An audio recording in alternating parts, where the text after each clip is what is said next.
Okay, the safe working procedure to clean a sea strainer. This is first going to involve gathering the necessary tools and equipment for the actual procedure to be able to complete the job. These tools include a 46 millimeter slug wrench as well as a socket. You're going to want an impact drill for the 46 millimeter drill, a ratchet wrench with an extension. It's important to also, since you'll likely be getting on the build, have an extension cord with lighting lamps. You're gonna want an 18 millimeter and 24 millimeter wrench and sockets.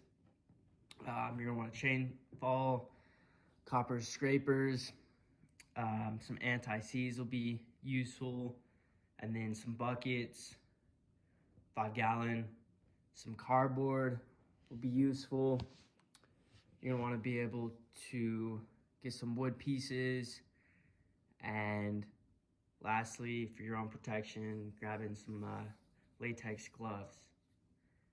Now, you can prep for the actual task of cleaning the sea strainer before getting in port when it's typically done, and this prep involves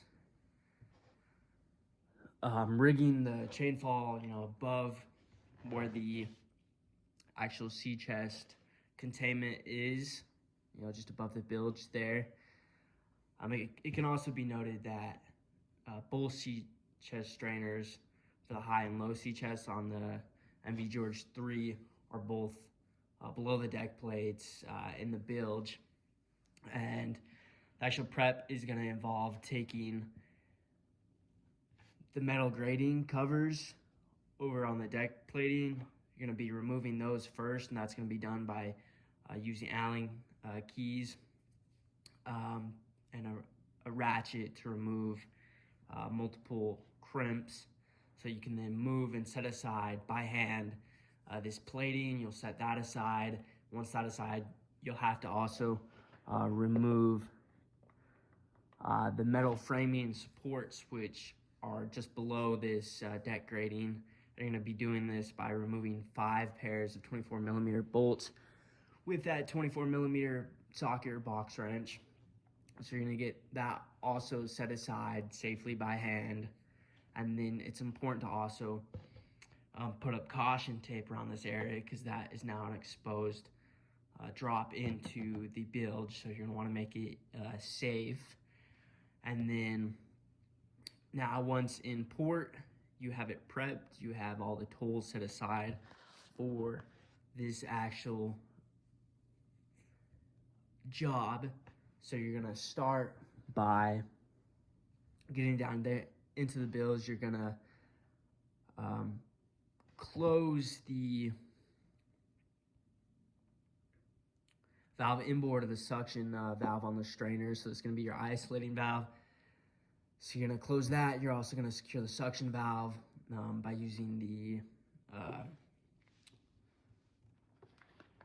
valve wheel up above. So you're gonna adequately isolate the strainer. Once the strainer is isolated, you're gonna ensure it's isolated by opening the venting valve up top. And what you're looking for is a decrease in pressure because it's gonna leak out. You're gonna want to see it to leak out less and less. And you can secure that valve, and then you can begin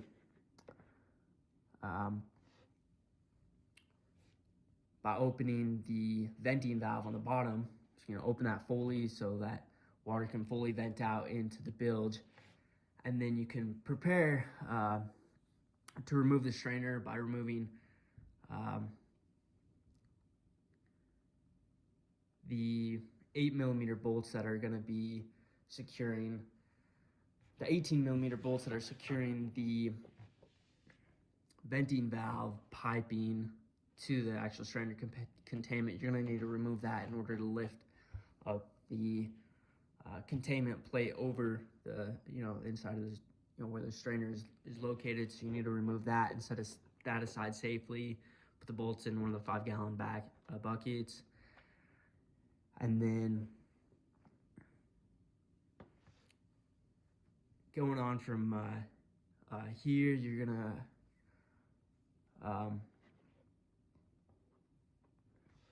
proceed to remove all 28 of the 46mm bolts and nuts, securing the top plate onto the strainer containment. You're going to do this with use of an impact gun as well as fitted with the 46mm socket, and then you're going to use a slug wrench to hold the nuts in place as you remove the bolts.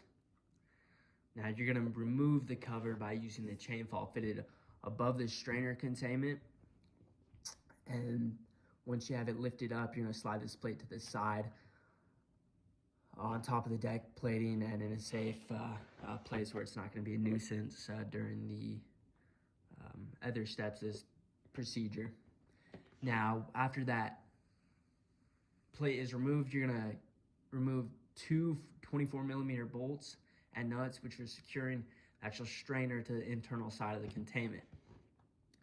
Next, you're going to attach the chain fall hook to the strainer through the pad eye and then lift the strainer onto the deck, where you're going to have cardboard laid out so that you're not actually going to be getting the deck dirty where you set the strainer down.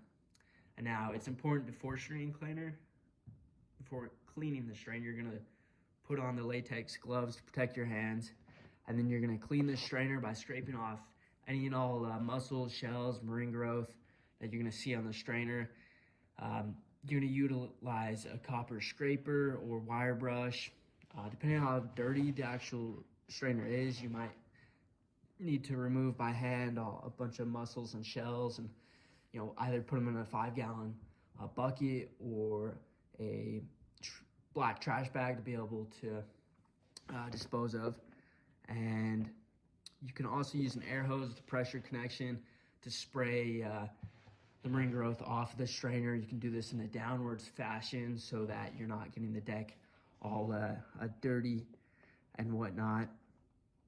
And then once you're finished cleaning the actual strainer, you go inside the strainer containment. You'll want to clean the inside of that, although you want to use tools and equipment that isn't going to damage the internals, which is going to be wood and possibly rags, and you'll want to get any marine growth or mussels or shells out of the inside of that so that the strainer can go back in and sit be properly seated within that containment. Now, once ready, you can attach the hook back on the chain fall to the strainer, move back in the containment. You're going to lower and ensure it seats properly. You'll reattach those two 24mm bolts securing the strainer to the internal side of the containment, and then you'll attach the strainer cover next to the chain fall and lift and lower over to the top of the strainer containment. You'll want to ensure that it's flush with the seating space for the strainer, and then you'll begin reinserting those 46mm nuts and bolts to the top plate, securing that to containment. You'll use the impact gun and slug wrench again. You'll want to, after that, reattach the venting valve piping by reinserting the four 18mm bolts with the 18mm socket ratchet and box wrench. Then you want to ensure both the drain valve and venting valve are closed. Then you're going to open the suction valve for the sea chest as well as the isolating valve, and then once that is completed, you'll reinstall the frames and supports.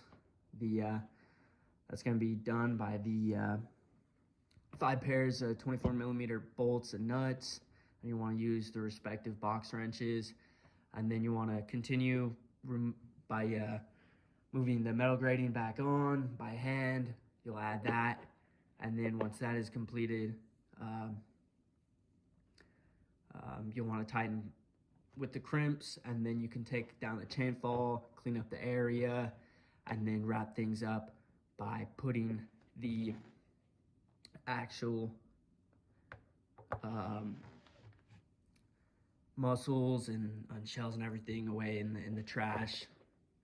And you want to make sure to that the MGPS is put on the correct sea chest, and that'll conclude the service.